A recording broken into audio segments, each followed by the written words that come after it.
Bon, quand on parle de drame de vie, un homme ne se définit pas par un seul drame. On traverse la vie avec beaucoup de drames.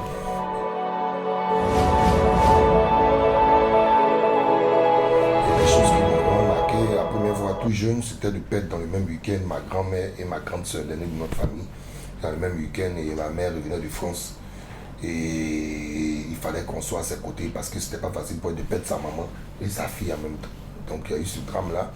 Ensuite, je ne peux pas oublier notre drame. Quand j'ai perdu mon père, c'était vraiment difficile. Je venais de finir un festival, je venais de finir un festival Primus à Yopougon et puis les félicitations fusaient. J'étais dans le bureau d'une amie dans un média et tout le monde était en train de dire félicitations. Le festival s'est bien passé, on faisait le festival sur 3 jours.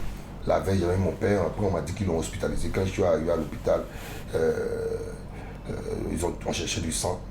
Ils ont trouvé le sang, malheureusement, quand ils sont arrivés. Écoutez, il était parti, donc il fallait annoncer à notre mère. Et chez nous, les enfants musulmans, là, c'est très compliqué. Il faut s'occuper de tout en même temps. Alors que la semaine qui suivait, on devait absolument organiser les préludes. Ils l'ont enterré jeudi, on a fait le prélude pour ceux qui sont musulmans qui savent le 7e jour. Donc, c'est-à-dire qu'on l'a enterré, il est décédé lundi, le jeudi, on l'a enterré, et le dimanche, on a fait la cérémonie du 7e jour et on a organisé la cérémonie des préludes. Parce que je sais que si. C'est ça aussi, quand tu es patron d'une entreprise, tu es patron d'une activité, l'activité c'est le plus grand nombre. Même si tu es en deuil, tu ne vas pas empêcher, c'est une activité qui donne la visibilité à tous les artistes d'un continent. Donc on est parti le faire. Et après les autres drames, vous les connaissez, hein, deux proches. Il y avait déjà Stéphane Doucouré, Amidou.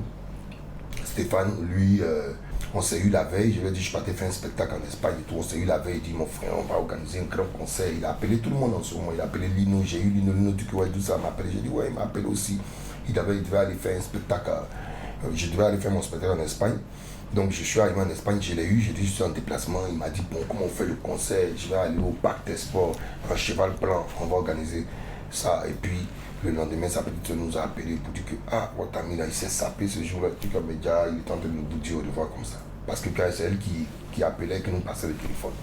Et j'ai appris ça peut-être 30 minutes avant de monter sur scène. Je n'ai pratiquement pas pu faire le spectacle. J'étais obligé d'annoncer au public qui était là que je n'étais pas bien moralement. Donc finalement, ils ont laissé couler, ils ont compris. Le promoteur a compris, le public a compris. Et puis je pense que ceux qui étaient à Madrid ou à Barcelone à cette période-là vont s'en rappeler. Ensuite, le dernier drame, c'est Arafat. Malheureusement, il a passé tout le week-end avec mes enfants.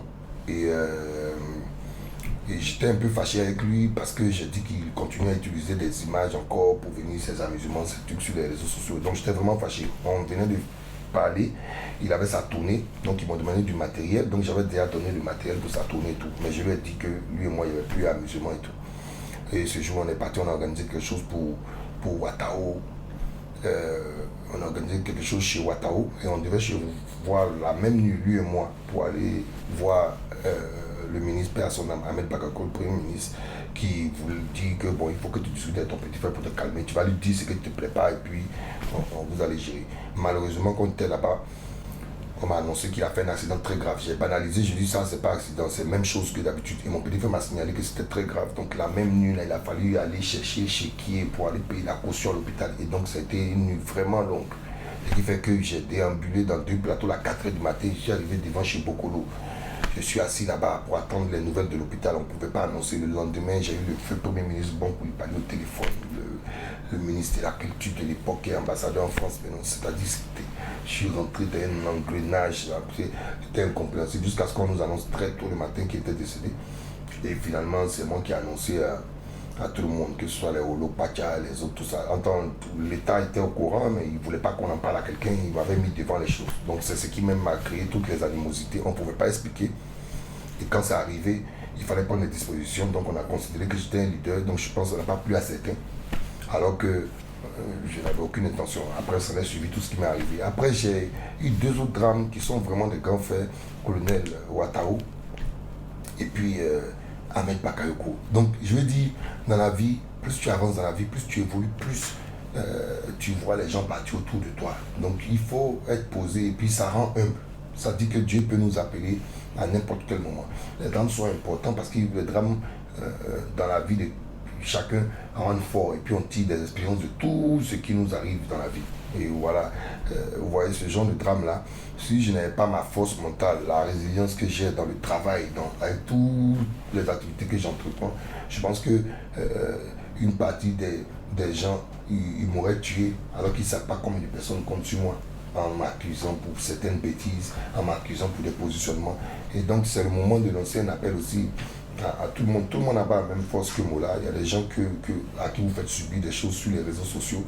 Mais si vous avez vraiment la crainte de Dieu, parce que beaucoup utilisent le nom de Dieu comme ça, mais si vous avez vraiment la crainte de Dieu, il faut doser. Vous êtes en train d'insulter quelqu'un qui est peut-être d'une famille, un père de famille. Bon, moi, ça me marche là-dessus. Je suis quelqu'un de... Sur les pots de bananes sur la route, je n'en ai rien à faire, honnêtement. Et puis je pense que ceux qui m'entourent savent ça. Au contraire, quand ça arrive, c'est moi qui motive tous ceux qui sont autour de moi. Mais ne faites pas ça parce qu'il y a des gens qui sont faibles, qui pourraient aller se tuer et puis ça peut rester sur votre conscience. Il faut, quand on parle de Dieu tous les jours, il faut avoir pitié. Il faut avoir pitié de l'homme aussi. Il faut se dire que ils sont faits de sang et de chair comme vous et qu'il faut faire très attention à ce qu'on fait. Bon voilà, c'est des gros drames. Ça vient avec beaucoup de traumatisme. Mais après, quand tu sais que tu es le champion d'une famille, et quand tu sais que tu as des entreprises où il y a des collaborateurs qui comptent sur toi, et que eux aussi, les familles comptent sur toi, tu es obligé d'être fort, de rester fort pour te concentrer sur le principal. Bien sûr, j'en ai eu d'autres avec des amis d'enfance, tout ça, mais c'était les drames qui m'ont vraiment impacté.